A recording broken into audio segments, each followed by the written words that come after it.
আর তোমাদের বা এই টাইপের কিছু কোশ্চেন কিন্তু অ্যাসাইনমেন্টে যে টাইপের কোশ্চেন গুলো দেওয়া হয়েছে এই টাইপের কোশ্চেন গুলো কিন্তু আছে। আচ্ছা তোমাদের সবাইকে একটু জয়েন দিতে বলো, আমরা 7:20-এর দিকে অ্যাটেন্ডেন্সটা নিব, ক্লাস অ্যাটেন্ডেন্স 7:20-এর দিকে নিব, ঠিক আছে? আর তোমাদের বেসিক্যালি 3টা অধ্যায়, এই এই এই ইয়াতে তোমাদের বেসিক্যালি 3টা অধ্যায় পড়তে হবে।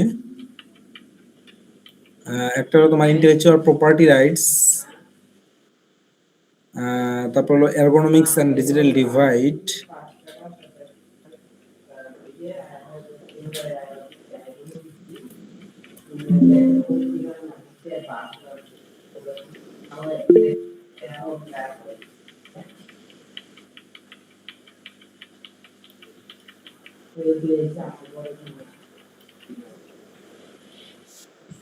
Final materials.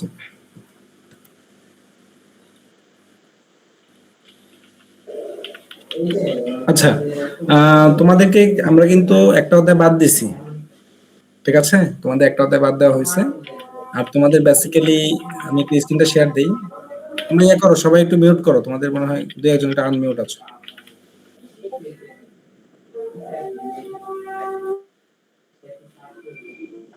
হ্যাঁ, তোমরা সবাই মিউট করে রাখো, তোমাদের এন্ড থেকে যেন কোনো সাউন্ড না আসে।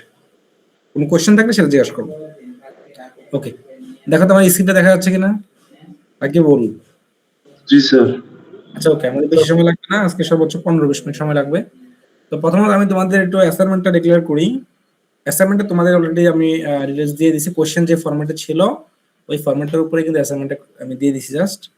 হ্যাঁ, সেম এই বিষয়গুলো, এই নামগুলো চেঞ্জ করে। হ্যাঁ, এবং দেখো এখানে অবশ্যই হ্যান্ড রিটেন হবে এবং হোয়াটসঅ্যাপ পেপারে 2 সেটে ইউজ করতে পারবা। 28 তারিখ যেহেতু তোমাদের ইথিক্স পরীক্ষা, ওই দিন হলো ডেডলাইন। ইথিক্স পরীক্ষার দিন অ্যাসাইনমেন্টটা নিয়ে আসবা, রাকিবুলের কাছে জমা দিবা। আর সফট কপিটা, মানে সফট কপি বলতে স্ক্যান করবা, স্ক্যান করে যে কপিটা করো, ঠিক আছে? ক্যাম স্ক্যানার বা ধরো গুগল স্ক্যানার এবং বিভিন্ন স্ক্যানার আছে, এগুলো থেকে স্ক্যান করে পিডিএফটা তোমরা ক্লাসরুমে সাবমিট করো, ঠিক আছে? এই যে তোমাদের এই যে ক্লাসরুমটা, এখানে যে অ্যাসাইনমেন্ট ক্রিয়েট করে দিছি না, তো হার্ড কপি তো দিবাই রাকিবুলের কাছে, সফট কপিটা ক্লাসরুমে কিন্তু অ্যাসাইন করতে হবে, যে এখানে কিন্তু টার্ন ইন করতে হবে, ঠিক আছে? এটা মাথায় রেখে পিডিএফ করে এটা সাবমিট করো, সুন্দর করে পিডিএফ করবা। ওকে, তো দেখো আমাদের প্রথম কোশ্চেনটা তো একদমই ইজি, দেখতেই পাচ্ছ। আর দ্বিতীয় কোশ্চেনগুলো ধরো যে শর্ট নোট বা ডেফিনেশন টাইপের। হ্যাঁ, যেহেতু এটা শর্ট নোট, তার মানে শুধু ডেফিনেশন দিলে কিন্তু হবে না, রিলেটেড কিছু কথাবার্তা লিখতে হবে। এবং এখানে তোমার পার্থক্য তো সরাসরি পার্থক্য দেওয়া আছে, আর আমাদের কিছু সিনারিও বেস কোশ্চেন দেওয়া আছে। এবং লাস্টেরও তুমি আসলে একটা কোশ্চেন দেওয়া আছে যে টোটালি এই কোর্স থেকে তুমি আসলে কি কি শিখতে পারছো এবং এগুলো তোমার ক্যারিয়ারে কি কি ধরনের ইনফ্লুয়েন্স রাখবে, এটা তোমার নিজের আন্ডারস্ট্যান্ডিং থেকে লিখবা। আমাদের মূল কথা হলো তোমাদের এই কোর্সটায় কোনো প্রকার, হ্যাঁ, এই যে অ্যাসাইনমেন্টটা যেটা আছে, কোনো প্রকার কিন্তু কপি পেস্ট যদি করো, দুটো খাতা দেখা যায় যে সেম, দুটো খাতায় কিন্তু 0 পাবা, ঠিক আছে? তো অ্যাসাইনমেন্টে এরকম যদি কারো না হয়, আবার একেবারে এআই জেনারেটেড লেখাও লাগবা না, যদি যেগুলো অনলাইন সোর্স থেকে লাগবা লাস্টের রেফারেন্সেস অ্যাড করে দিতে পারো, সমস্যা নেই, ঠিক আছে? তো আর অবশ্যই অ্যাসাইনমেন্ট মানে একটা সুন্দর একটা কভার পেজ শুরুতে দিবা, এগুলো একটু শিখতে হয়, ঠিক আছে? অ্যাসাইনমেন্ট মানেই তুমি অবশ্যই একটা কভার পেজ শুরুতে অ্যাড করে দেবে, সুন্দর একটা কভার পেজ। আর অ্যাসাইনমেন্টটা সুন্দর করে লিখবা, যদি পারো একটু মার্জিন করলে। অ্যাসাইনমেন্টে পরীক্ষার খাতা অ্যাসাইনমেন্ট একটু পার্থক্য আছে, অ্যাসাইনমেন্ট একটু গোছায় লিখতে হয়, তুমি দুই পেজে ইউজ করো, তবে এখন পরীক্ষার খাতার মধ্যে আমরা একটু এবড়ো লেখা হলো সেটা কনসেন্ট্রেটেবল। বাট অ্যাসাইনমেন্টটা তো তুমি একটু সময় পাচ্ছ, একটু আস্তে ধীরে লিখতে পারছো বাসায় বসে বসে, তো 2 ঘন্টা টাইম লিমিট নেই। তো এটা তুমি, এই জন্য বললাম যে যখন শিখবা লেখবা, লেখাটা যেন একটু ভালো হয় আর কি, ঠিক আছে? তো আশা করি তোমরা এখানে 25 তো ম্যাক্সিমামই ভালো করবে। আর এই রিলেটেড কোশ্চেনে কিন্তু হয়তোবা এখানে একটা আছে, পরীক্ষা আরেকটা আসবে, যেমন এখানে প্যাটেন্ট আছে, পরীক্ষায় আমি কপিরাইট দিয়ে দিব, এরকম, ঠিক আছে?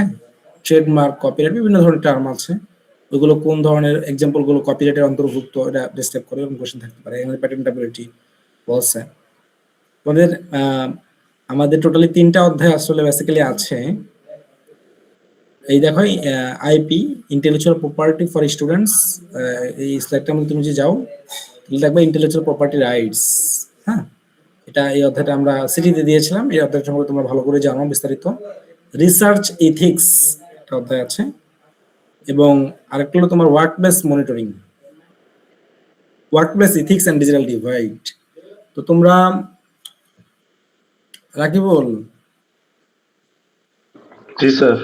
এই সবগুলো এই তিনটা অধ্যায় তো আমরা ফুল পড়াইছি তাই না? জি স্যার। আর আমরা বলছিলাম একটা অধ্যায় পড়াবো, পরে বললাম যে ঠিক আছে যেহেতু কোশ্চেন হয়ে গেছে আর এটা পড়ালে তো ওটা থেকে কোনো কোশ্চেন নাই, তো দরকার নেই, বাদ দাও। আর ওটা থেকে আমি মোটামুটি কোনো আসলে ওই অধ্যায় থেকে ভাবছিলাম দিব, পরে ভাবলাম যেহেতু ক্লাসে কোনো টাচ করা হয়নি কোশ্চেনটা দরকার নেই অ্যাসাইনমেন্টও। আমরা লাস্টে একটা ওভারঅল একটা কোশ্চেন দিচ্ছি 2 মার্কসের, তুমি আসলে ওই ওভারঅল এই ইথিক্স কোর্স থেকে কি কি শিখতে পারছো, হ্যাঁ এগুলো নোট করবা, কি কি তোমার লার্নিংটা তুমি করতে পারছো এখান থেকে, কি কি বিষয় কি কি টপিকস, হ্যাঁ ওগুলো, এবং এটা তোমার ক্যারিয়ারে কি ধরনের ইনফ্লুয়েন্স রাখবে। তো ওভারঅল সবগুলো বিষয় কিন্তু মাথায় রেখো যে তোমরা নিজেরা নিজ থেকে লিখবা, অধ্যায়টা পড়ে যখন পরীক্ষা প্রিপারেশন পড়ো সাথে সাথে লিখে ফেলবা, সলভ তো করতে হবে একটা অধ্যায়। যেমন বুঝতেই পারতেছো এই যে প্রথম কোশ্চেনটা, হ্যাঁ তারপরে এই যে আমাদের এগুলো একটু হয়তো বা বিভিন্ন ধরনের শর্ট নোট এখানে বিভিন্ন অধ্যায় কম্বাইন আছে। প্রথম অধ্যায়টা কিন্তু প্রথম যেটা আছে পুরোটাই কিন্তু আমাদের ইন্টেলেকচুয়াল প্রপার্টি অধ্যায়ের উপরে, প্রথম অধ্যায়টার উপরে, ঠিক আছে এই কোশ্চেনটা। তারপরে যেমন তুমি যেমন এখান থেকে এই যে প্রপার্টি, ফেয়ার ইউজ, হ্যাঁ কপিরাইট, তেমন বলতে পারো যে ওই প্রথম অধ্যায় যেটা ইন্টেলেকচুয়াল প্রপার্টি সেখানে অনেক কোশ্চেন দিয়ে দেখো, এখানে 3 মার্কস দেয় ওখান থেকে, এরগোনমিক্সটা আরেকটা অধ্যায়। আবার এখানে দেখো open source software, property software, patent, trademark, copyright, হ্যাঁ ফ্যাব্রিকেশন, ফলসিফিকেশন। তো এটা বাদ দাও, এই দুইটা আমাদের কিন্তু ওই অধ্যায়ের, মানে ভালো কোশ্চেন কিন্তু আছে আইপি থেকে। তো আইপি যেটা ইন্টেলেকচুয়াল প্রপার্টি, ওখান থেকে কিন্তু আমাদের সিটিতেও ছিল, অ্যাসাইনমেন্টও আছে, ফাইনালও থাকবে। স্যার আপনি কি যে তিনটা পিডিএফ ওপেন করে রাখছেন এই তিনটাই আছে আমাদের? হ্যাঁ তোমাদের আমি 3টা অধ্যায় পড়াইছি। স্যার এরগোনমিক্স কি বাদ? কেন, এরগোনমিক্স আছে তো, এই ওয়ার্ক প্লেস মনিটরিং এর মধ্যে এরগোনমিক্স আছে, এই যে আচ্ছা, এটা তোমরা তোমাদের মনে আলাদা আরেকটাই ছিল স্লাইড আছে মনে হয় ওই এরগোনমিক্স নামে, ওইটা দরকার নেই, এখানে এরগোনমিক্সটা আমরা একসাথে করে দিয়েছি। এই ওয়ার্ক প্লেস মনিটরিং এর মধ্যে এরগোনমিক্স আছে, ঠিক আছে একসাথে আর কি। তো আমাদের আমি প্রথম অধ্যায় যেটা ছিল ওটার উপর আর কিছু বলবো না, এটা ক্লাসে আমরা সিটির সময় সাজেশন দিয়ে দিয়েছিলাম, ওই টাইপেরই কোশ্চেন হবে, ঠিক আছে। এটার উপর আমাদের ডেসক্রাইব কিছু করার দরকার নেই, এটা তোমাদের আমি যা যা বলেছি, যে যেমন প্রত্যেকটা যেমন intellectual property, property rights definition গুলো ইম্পর্টেন্ট, তারপরে তোমার যে প্রত্যেকটা বিষয়, হ্যাঁ কি কি ধরনের ইন্টেলেকচুয়াল প্রপার্টি আছে, patent, copyright, trademark, trade secret, industrial design, geographical indication. সিটির কোশ্চেনটা একটু আপলোড করে দিয়েন তাহলে। সিটি কোশ্চেন তো কেন তোমাদের কাছে নাই? সিটি কোশ্চেন এই অ্যাসাইনমেন্টের মতোই ছিল, দিয়ে দেবো না আমি, সমস্যা নেই। তো তোমাদের ওই সিটির মধ্যে যা ছিল অধিকাংশ আমি অ্যাসাইনমেন্ট অ্যাড করে দিয়েছি, একটু হয়তো চেঞ্জ করে, যেমন সিনারিওটা চেঞ্জ করে দিয়ে দিয়েছি এরকম টাইপের। তো আবার যেমন দেখো এগুলো সেম বিষয়। আর এই যে প্যাটেন্ট খুব ইম্পর্টেন্ট, এটা সিটিতে ইম্পর্টেন্ট ছিল, এখানে প্যাটেন্টের সম্পর্কে যা আছে সব বিস্তারিত A to Z করে ফেলবে। এটা অ্যাসাইনমেন্টও আছে, সিটিতেও ছিল, ফাইনালও থাকবে। তারপরে দেখো ফেয়ার ইউজ ডক্ট্রিন এবং ফেয়ার ইউজের যে ডক্ট্রিনের যে 4টা ফ্যাক্টর খুব ইম্পর্টেন্ট। আর ওপেন সোর্স সফটওয়্যার এবং প্রপার্টি সফটওয়্যারের পার্থক্যগুলো, এটা তো সিম্পল জিনিস, এখানে তো তোমার ইয়া থাকবে না, সিনারিও বেস কোশ্চেন থাকবে, ডেফিনেশন, ওপেন সোর্স সফটওয়্যার কি বা প্রপার্টি সফটওয়্যার কি, আর এদের মধ্যে ডিফারেন্সটা কি, এটা ঠিক আছে। তো ডিফারেন্স আসলে চেষ্টা করবো একটু ভালো করে লিখতে, যেমন এখানে কতগুলো ডিফারেন্স আছে, তুমি যদি মাত্র 2টা ডিফারেন্স দাও তাহলে কিন্তু একটু কম হয়ে যায়, চেষ্টা করবো যে মিনিমাম 3-4টা করে ডিফারেন্স দিতে প্রত্যেকটা ইয়াতে, ঠিক আছে। এটা কিন্তু থিওরি কোর্স না, মাথা রেখো, প্রত্যেকটা ডিফারেন্স কিন্তু থাকে, বা দিব অবশ্যই 2-একটা ডিফারেন্স থাকবে, চেষ্টা করবো 3-4টা করে ডিফারেন্স দিতে আর কি। আর আমাদের এই যে অর্গানাইজেশন, এরকমটা কোশ্চেন তো থাকতে পারে, আরো কিছু অর্গানাইজেশন আছে সামনে, যে what are the functions of the following organizations। তো ওখানে আমরা উইপো দিলাম, আরেকটা ছিল তোমার AEC, ঠিক আছে। আরো কিছু অর্গানাইজেশন আছে, প্রত্যেকটা অর্গানাইজেশনের ফাংশন গুলো কি কি আসলে, তো 2টা অর্গানাইজেশনের ফাংশন লেখো, ওখানে 2 to 4 মার্কস আমরা থাকতে পারে ফাইনালে। সাপোজ আর কি বললাম, তো একটু দেখে রাখবা। যেমন ফাংশনস অফ উইপো, এটা কি কি ফাংশন আছে? Treaty administration, policy development, registration services, কি কি ধরনের মানে ফাংশন তারা অ্যাপ্লাই করে এই ফাংশনগুলো। আবার ধরো এরকম আরো কিছু অর্গানাইজেশন আছে তোমাদের এই তিনটা সাইডের মধ্যে, বা কিছু কিছু অর্গানাইজেশন আছে, এগুলো পড়বা, এগুলো সম্পর্কে কোশ্চেন থাকতে পারে। ওকে, আমাদের রিসার্চ ইথিক্স, এটা তো একদমই ফান্ডামেন্টালটা অধ্যায়। তো আমাদের ইন্টেলেকচুয়াল প্রপার্টি আমি আর বিস্তারিত বলবো না, যেহেতু আমরা সিরিজে যা পড়াইছি এই টাইপেরই কোশ্চেন হবে।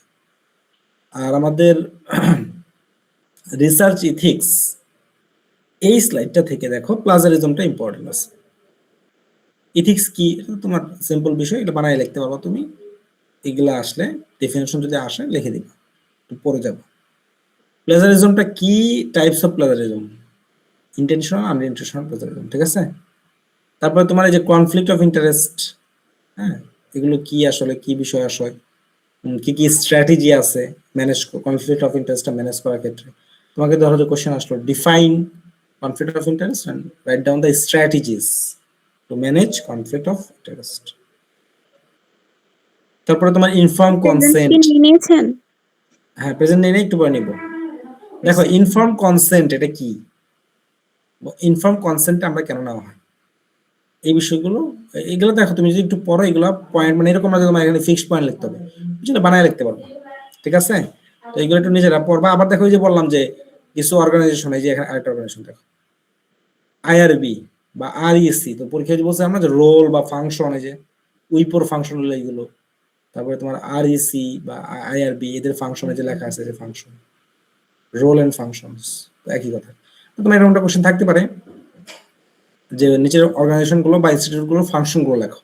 তো ওখানে দুটো অর্গানাইজেশন নাম দিলাম, একটা উইপো দিলাম, একটা আইআরবি দিলাম বা আরইসি দিলাম। ফাংশনগুলো কি সবগুলোই লেখা লাগবে নাকি স্যার? যতগুলো পারো লিখবা, সমস্যা নেই। এটা আসতে পারে, এরকম তো কিছু না, আসবেই, আসতে পারে আর কি, পরে যাবো আর কি, ঠিক আছে। আচ্ছা, জি স্যার। তারপরে যেমন যে ফ্যাব্রিকেশন ফলসিফিকেশন বিষয়টা কি, পার্থক্য কি, এবং কিভাবে এই ডাটাগুলো হ্যান্ডেল করবো, ঠিক আছে। এটা তোমাদের এই অ্যাসাইনমেন্টও দিছি, তো ফ্যাব্রিকেশন এন্ড ফলসিফিকেশন পার্থক্যটা দিছি, দেখে যাবা। আর এখান থেকে একটা সিনারিও বেস কোশ্চেন থাকবে। সিনারিও বেস কোশ্চেন সব জায়গা থেকেই থাকবে, তিনটা অধ্যায় থেকে তিনটা সিনারিও বেস কোশ্চেন পাবাই, ঠিক আছে। 3-4টা সিনারিও বেস কোশ্চেন পাবাই। তো প্রথমত পাবা হলো যে ধরো কিছু ডেফিনেশন পাবা, শর্ট ডেফিনেশন, ওখানে কিছু মার্কস থাকবে। তারপরে পার্থক্য লেখো, ওখানে কিছু মার্কস থাকবে, ঠিক আছে। মানে শর্টলি ডিফাইন করবো, ওখানে ধরো সাপোজ 3টা ডেফিনেশন বা 4টা ডেফিনেশন দিয়ে 4 মার্কস এরকম। আর খালি যদি লেখা যে ডিফাইন কর, তাহলে শুধু ডেফিনেশন লাগবে। আর পরীক্ষা যদি থাকে শর্ট নোট, হ্যাঁ, তাহলে কিন্তু একটু ডেফিনেশনটা একটু এলাবোরেট করতে হবে। আর পরীক্ষায় শর্ট নোট থাকলে কিন্তু মার্কসটা একটু বেশি থাকবে। যেমন ধরো তোমাদের খেয়াল করো, তোমাদের যে অ্যাসাইনমেন্ট, এখানে যেমন আমরা এই যে সিনারিও বেস কোশ্চেনে কিন্তু দিচ্ছি 1.5 মার্কস করে, বাট পরীক্ষা হয়তো 2 বা 2.5 করে থাকবে, বুঝছো। পরীক্ষায় 1.5 তো থাকবে না। তারপরে ধরো আমাদের এই যে ধরো যে এই যে এই পার্থক্যগুলো, ঠিক আছে, 1.5 মার্কস, এটা ঠিকই আছে, বা 1.5 বা 2 থাকবে। আর এদিকে ধরো এই যে শর্ট নোট, এখন শর্ট নোটে তো আর একটা 1 মার্কস করে দিলে হবে না, ওটা ডেফিনেশন 1 মার্কস করে দেওয়া আছে। শর্ট নোট দিলে ধরো যে আমরা মোটামুটি যে পরীক্ষা আসে short note on the following terms, তখন 1.5 বা 2 এরকম থাকবে, ঠিক আছে। এর মধ্যে অ্যাসাইনমেন্ট একটু কম করে থাকবে, স্বাভাবিক, কারণ অ্যাসাইনমেন্টে অনেকগুলো কোশ্চেন। আর তোমাদের কোশ্চেন গুলো স্ট্যান্ডার্ড দেওয়া হয়েছে 2টা কোর্সেরই, আইএসডি আসি আর হলো এই ইথিক্সের 2টা কোর্সের কোশ্চেন গুলো কিন্তু একটু ফাইনালের সাথে মিল আছে, এটা মাথায় রেখো। মানে অ্যাসাইনমেন্টটা অবশ্যই নিচ থেকে করবা, কোনো 2 নাম্বারই করবা না। করলে কি হবে, মানে আরেকজনের থেকে তুমি কপি পেস্ট করে লেখলা, তাহলে যার থেকে লেখছো সেও 0 পাবে, তুমিও 0 পাবা। আর যারা ওই আরেকজন বন্ধু চাইলে দিয়ে দিবা, তারা একটু সাবধান হও। আর তুমি দিয়ে দিতে পারলে, তুমি যদি দিয়ে দাও, তাহলে তুমি এই কারণে এরকম হইতে পারে 2টা অ্যাসাইনমেন্ট সেম, দুজনেই 0। তুমি হয়তো নিজে থেকে করছো, কিন্তু আরেকজন দেওয়ার কারণে তুমি 0 পাইতে পারো। তো বিষয় এগুলো কিন্তু আমি কোনো টলারেট করবো না, আগে থেকে বলে রাখলাম, পরে কান্নাকাটি করে আসলে লাভ হবে না। তো অ্যাসাইনমেন্ট গুলো নিচ থেকে করবো, তোমার আন্ডারস্ট্যান্ডিং থেকে। তুমি একটা অধ্যায় পড়ে একদমই সিম্পল কোশ্চেন গুলো, মানে হুবহু তোমরা যারা ইন্টেলেকচুয়াল প্রপার্টি সিরিজটা দিছো, তারা বুঝতে পারছো যে এগুলো সিনারিও বেস কোশ্চেন হলো একদম হুবহু সিনারিও, বুঝছো। মানে মেনশন করা আছে এই বিষয়ে লেখো, এই সম্পর্কে লেখো, প্যাটেন্টেবল কি না বা কি বিষয় আসে। তারপরে তোমার যে এখানে যেমন কি ওই 4টা ফ্যাক্টর ইউজ করে তোমাকে আসলে কনসিডার করতে হবে, এটা কি ফেয়ার ইউজ হয়েছে কিনা, এই টাইপের কোশ্চেন। এটা সিরিজও ছিল এগুলো। তো অবশ্যই এই অ্যাসাইনমেন্টের ক্ষেত্রে অনেস্ট থাকবা। যদি অ্যাসাইনমেন্টটা নিজ থেকে না করো, প্রথম কথা হলো তুমি কপি পেস্ট করলে তুমি 0 পাবা, এটা শিওর, এটা আমি ধরে ফেলবো। দ্বিতীয় কথা হলো তুমি পরীক্ষা খারাপ করবা, ফাইনালে কিন্তু খারাপ করবো, ঠিক আছে? তো কারণ তুমি ওই যে অ্যাসাইনমেন্ট আর্জেন্ট কপি দিয়ে এসেছো, অ্যাসাইনমেন্ট মানে এই কোশ্চেনগুলো নিজ থেকে শিখে যাও না। তো হয়তো এই কোশ্চেন তো আর হুবহু থাকবে না, চেঞ্জ করে থাকবে, ঠিক আছে? বাট এই কোশ্চেনগুলো তুমি যদি সলভ করো, তুমি একটা আইডিয়া পাবা যে কোশ্চেনটা কেমন হইতে পারে ফাইনালে। বা ধরো লাখ ভালো থাকলে এখানে এই 25 মার্ক থেকে তুমি অন্তত 8-10 মার্ক পাইতে পারো কমন, ঠিক আছে? মানে এখানে তো 25 মার্ক আছে, এখান থেকে দেখবো যে লাখ ভালো থাকলে 8-10 মার্ক তুমি কমন পেয়ে যাবা হুবহু, ঠিক আছে? যেমন এখানে তো অনেকগুলো সিনারি আছে, যে কোনো একটা সিনারি হুবহু আসতে পারে, চলে আসতে পারে, একদম সব সেম আসতেই পারে। আবার ধরো যে কোনো এই যে পার্থক্য আছে, ডিফিনেশন আছে, এইগুলা ধরো শর্ট নোট, এগুলো ডিফিনেশন আকারে চলে আসতে পারে, বা যে কোনো কিছু আসতে পারে। বুঝতে পারতেছে, এগুলা আসলে ফাইনালের জন্য ইম্পর্টেন্ট। তো নিজ থেকে করবা, একটা অধ্যায় পড়বা, ওই অধ্যায়ের অ্যাসাইনমেন্ট করে ফেলবা, একটা অধ্যায় পড়বা, ওই অধ্যায়ের অ্যাসাইনমেন্ট করে ফেলবা, এইভাবে শেষ করবা। ওকে, তারপরে দেখো আমাদের যখন তুমি র ডাটাটা শেয়ার করবা, তখন কি কি এথিক্স মেনশন, এগুলো সিনারিও বেস কোশ্চেনে যাবে, ঠিক আছে? এগুলো সব চলে যাবে, এই যে এখান থেকে যে শুরু হয়েছে সিনারিও বেস কোশ্চেন টাইপে চলে যেতে পারে। আবার ধরো এই যে রিসার্চ ফাইন্ডিং পাবলিশ করার ক্ষেত্রে তুমি কি কি ধরনের ইথিক্যাল কনসিডারেশন করবা। তারপরে কি কি আছে, ক্রস কালচারাল, হ্যাঁ, তোমার ধরো ভিন্ন কালচারের প্রতি কি কতটুকু তুমি ইথিক্যাল থাকবা, তাদের কতটুকু রেসপেক্ট করবা, এগুলো গুরুত্বপূর্ণ কিন্তু। এগুলো ধরো আসবে সিনারিওতে, কোশ্চেন ঢুকে যাবে যে সে তার অন্য গোত্রের, হ্যাঁ, এই জন্য সে এখানে একটা কনফারেন্স, তোমার ধরো যে সাপোজ ধরো ইংলিশ কনফারেন্স, হ্যাঁ, ইংরেজ, তারা ধরো বাঙালিদের করলো, সাপোজ বাংলাদেশি দেখে ওটা অ্যাকসেপ্ট করলো না। তো সেক্ষেত্রে আসলে কি কি ধরনের ইথিক্যাল কনসিডারেশন ভায়োলেশন হয়েছে, বা এখানে কি কি ধরনের মেনশন করা উচিত, ঠিক আছে? এরকম আসতে পারে যে তাদেরকে কি কি ধরনের ইথিক্যাল কনসিডারেশন অবজার্ভ করা উচিত, বা এখানে কি কি ধরনের ইথিক্যাল কনসিডারেশন ভায়োলেশন হতে পারে। তো এখানে যেগুলো লেখা আছে, তারা আসলে রেসপেক্ট করেনি কালচারাল ভ্যালুগুলোকে, হ্যাঁ, এই বিষয় আসলে যেগুলো আছে লিখতে হবে। তারপরে দেখো আমাদের এই যে এনিম্যাল অব সাবজেক্টস, ঠিক আছে? এগুলো আমি যেটা বলতেছি সিনারিও কোশ্চেনে ঢুকবে আর কি, বুঝছো? তো এখানে যেমন এখন সাপোজ তুমি লেখবা, তো ঠিক আছে, মানে ধরো এগুলো দেখো তোমাদের কিন্তু পড়তে হবে। সাপোজ ধরো যে এখানে আসছে যে ইথিক্যাল কনসিডারেশন, এখন তুমি এগুলো তো আমি বলতেছি না হুবহু মুখস্থ করো, হ্যাঁ, এই পয়েন্টগুলো মনে রেখে যাও যতটুকু পারো, মানে চেষ্টা করো পয়েন্ট আকারে সুন্দর করে লিখতে, ঠিক আছে? আর তুমি চাইলে 2-1 পয়েন্ট কম হইতে পারে বা বেশি হইতে পারে, এটা সমস্যা নেই, ঠিক আছে? কিন্তু রিলেটেড হইতে হবে। এখন যেমন ধরো এই যে আমি বললাম এনিমেল সাবজেক্ট, তো এখানে 3R আছে, 3টা আর আছে। 3R দ্বারা একটা জিনিস বোঝায়, রিপ্লেসমেন্ট, রিডাকশন এবং রিফাইনমেন্ট। রিপ্লেসমেন্ট মানে ইউজ অল্টারনেটিভ, ঠিক আছে? যদি তোমার ধরো এনিমেলের উপরে যদি আমরা রিসার্চ না করে কোনো একটা, ধরো সাপোজ আমরা নতুন একটা ফাইন্ডিং ইনজেকশন আমরা পোস্ট করব, তো এনিমেলের উপর না করে যদি সেটা কোনো এআই টেকনোলজি ইউজ করা যায়, কম্পিউটার মডেল দিয়ে বোঝা যায়, তাহলে সেটা আমাদের করতে হবে, সেটা করাটা ভালো, ঠিক আছে? এটাই ইথিক্যাল প্রিন্সিপাল। রিডাকশন মানে যতটা সম্ভব এনিমেলের নাম্বারটা কমাইতে হবে। তুমি ধরো 5,000 এনিমেল নিয়ে গবেষণা করবে, তো সে জায়গায় তাদেরকে ধরো ইনজেকশন পুশ করবা, তো মারা যাবে, তো তুমি সেখানে কমাই দাও, সেটাকে তুমি 2,000 যদি আনা সম্ভব হয় নিয়ে আসো। তারপর কি রিফাইনমেন্ট, মানে ওই প্রাণীর উপরে যে পেইন, সেটা কমাইতে হবে। তো এগুলো কিন্তু লিখতে হবে, বুঝছো? মানে তুমি যদি সাপোজ তোমার, আমি বললাম যে এনিমেল সাবজেক্ট, এটার উপর একটা রিসার্চ দিয়ে কোশ্চেন দিয়া, সিনারিও কোশ্চেন দিয়ে বললাম যে এখানে কি কি ধরনের ইথিক্যাল প্রিন্সিপাল বা কনসিডারেশন প্রয়োজন আছে, তো তুমি এইগুলা কোনো কিছু লেখলা না, হয়তো তুমি ঠিক আছে বানায় লেখলা, তো ওখানে কিন্তু তুমি হয়তো বা ওই 2 মার্কস থাকলে ওখানে হাফের বেশি কিন্তু দেওয়ার সুযোগ নেই, কথা বুঝছো? মানে একটু কিন্তু মিল থাকতে হবে, যেমন এই যে 3R, এখানে তোমার এইগুলো তো মেনশন করতে হবে। আর এখানে যেমন সুন্দর করে লেখা আছে respect for culture, values and norms, এগুলো লিখতে হবে কিন্তু, ঠিক আছে? এই টাইপের থাকতে হবে কথাবার্তা, তো পড়ে যাবা। আর এই যে দেখো এখানে আরেকটা আছে যে এনিমেল ইথিক্স কমিটি, তাহলে আমরা ওই যে আগে দেখলাম কি স্যার উইপো, তারপরে দেখলাম তোমার এইসি, আরেকটা ছিল আইআরবি, উপরে ছিল। তো এইগুলো কিন্তু তোমার বলতে পারে যে কমিটি বা অর্গানাইজেশন বা তোমার এদের আসলে কি কি ধরনের ফাংশন আছে, এই ধরনের কোশ্চেন থাকতে পারে। আবার ধরে যে এখানে আমাদের ethical responsibilities in reporting negative or inclusive result, এগুলো সব কোথায় যাবে? সিনারিও কোশ্চেনে, ঠিক আছে? তার মানে সিনারিও কোশ্চেনের ক্ষেত্রে দেখো এই অধ্যায় থেকে যদি কোশ্চেন আসে রিসার্চ দিক থেকে, তাহলে সিনারিও বেস কোশ্চেনের মধ্যে আমাদের এই যে নেগেটিভ রিজাল্ট, মানে ধরো তুমি একটা রিসার্চ করলা, করার পর নেগেটিভ একটা রেজাল্ট পাইছো। এখন কি বললো যে একটা ধরো একটা ল্যাব আছে, সাপোজ ধরো সাউথ ইস্ট ইউনিভার্সিটি একটা ল্যাব আছে, সাপোজ কম্পিউটার ল্যাব। তারা রিসার্চ করলো, করার পরে তারা একটা নেগেটিভ রেজাল্ট পেলো, বাট ওই রেজাল্টটাকে তারা হাইড করে রাখছে। তো এটা কি আসলে তাদের ইথিক্যাল হয়েছে কিনা, এই বিষয়গুলো কিন্তু এই টাইপের কোশ্চেন কিন্তু আসতে পারে সিনারিওতে। তো এখানে কি কি ধরনের তাদের এই নেগেটিভ রিপোর্ট মেনশন করার ক্ষেত্রে কি কি ধরনের ইথিক্যাল রেসপন্সিবিলিটি আছে, এগুলো মেনশন করো। ঠিক আছে, এই যে বায়াসনেস যে হইতেছে, এগুলো কিভাবে তুমি ওভারকাম করতে পারবে, এগুলো ডিসক্রাইব করো। এই টাইপের কোশ্চেন কিন্তু আসতে পারে।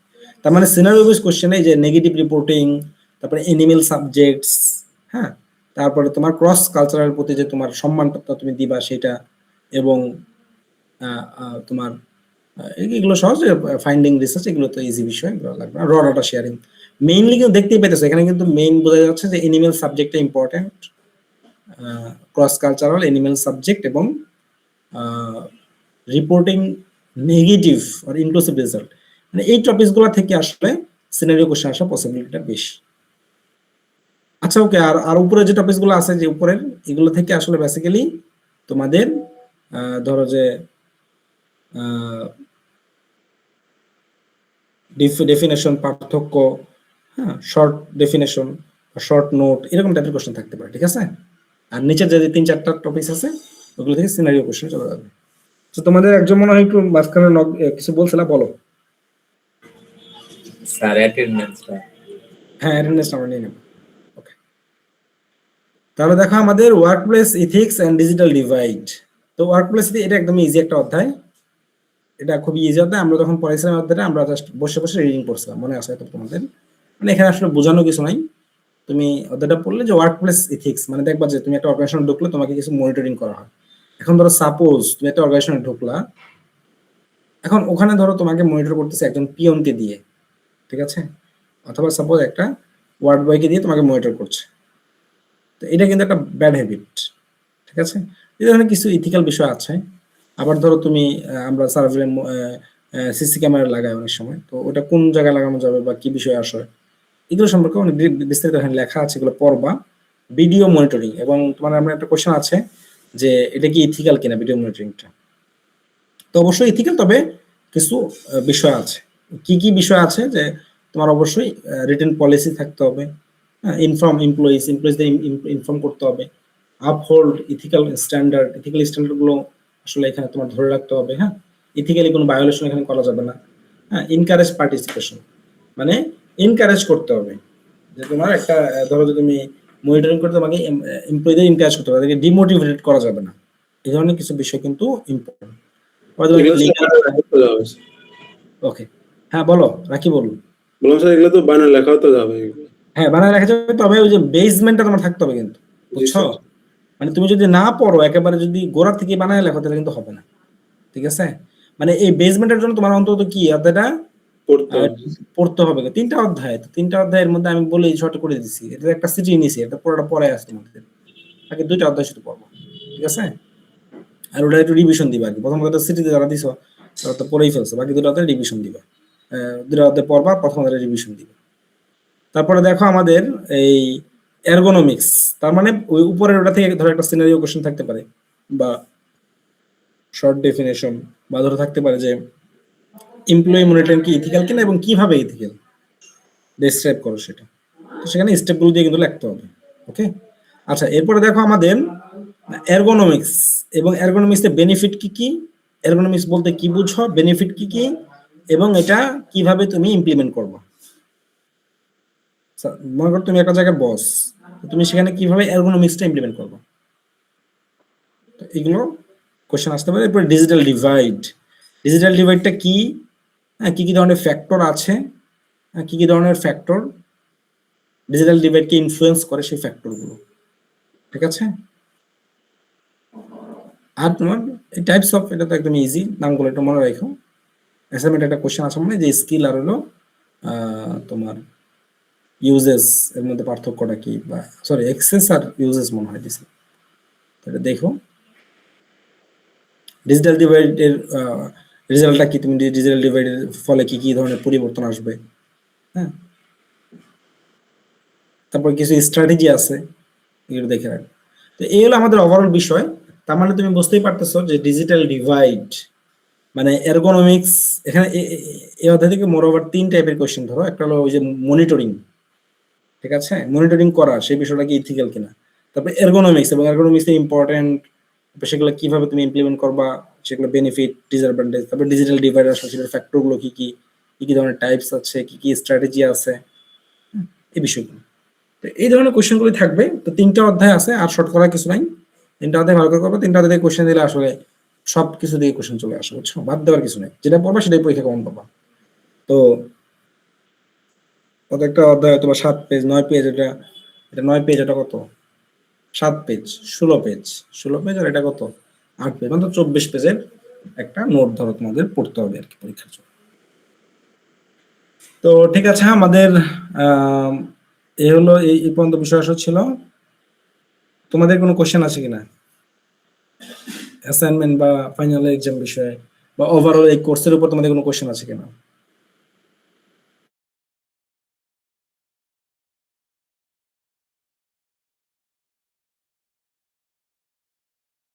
না স্যার ফাইনাল স্যারকে নাম্বার স্যার একটু বেশি করে দিন স্যার। স্যার আমার নেট প্রবলেম হচ্ছে, আমার আইডিটা 327। আমি স্যার আপনার কোনো কথাই শুনতে পাচ্ছি না। আচ্ছা, হ্যাঁ মানসুরা, তোমার কথা আমি শুনতে পাচ্ছি। তোমার আইডি কত? 327। আচ্ছা, ওকে। তোমাদের মার্কস সবারই বাড়া দেওয়া হবে, রাখি বলে 10 মার্কস কাটা। ঠিক, কেন স্যার? রাখি বলে যে ইয়া করলো যে সবাই মার্কস, তোমার মার্কস গুলো 10 মার্কস সবারই ভাগ করে দিবে, বুঝছো? হাই হাই স্যার, পুরো তো শেষ স্যার। স্যার ও 10 মার্ক আপনি কি আমাদের অ্যাটেন্ডেন্স নিয়েছেন? এই যে এখন নিব। রাখি বল ইয়া করো, কিন্তু ওই সবার ইয়াটা, ওই অ্যাসাইনমেন্টটা কালেক্ট করে রাখবা, ঠিক আছে? জি স্যার। স্যার হ্যাঁ বলো। স্যার আমি আপনার কথা শুনতে পাচ্ছিলাম না, এখন ঠিক হয়েছে, আমি আচ্ছা, প্রেজেন্ট ঠিক দেইনি। আছে। না, অ্যাটেন্ডেন্স এখন নেই। Okay sir. আচ্ছা, ওকে। এই তোমাদের আমার কি স্ক্রিন শেয়ার আছে এখনো? জি স্যার। আচ্ছা, তোমাদের এথিক্স কোর্স তো অ্যাটেন্ডেন্স আমি একটু দেখি, দাঁড়াও। তোমাদের 24টা আছে, তাই না? 24টা আছে, ওকে। তোমাদের আসলে শুনো তুমি তোমাদের মোটামুটি 24টা অ্যাটেন্ডেন্স করে আছে। ওরা পাবে। এই ইয়ে করো, মিউট করো সবাই। আবির মিউট করো।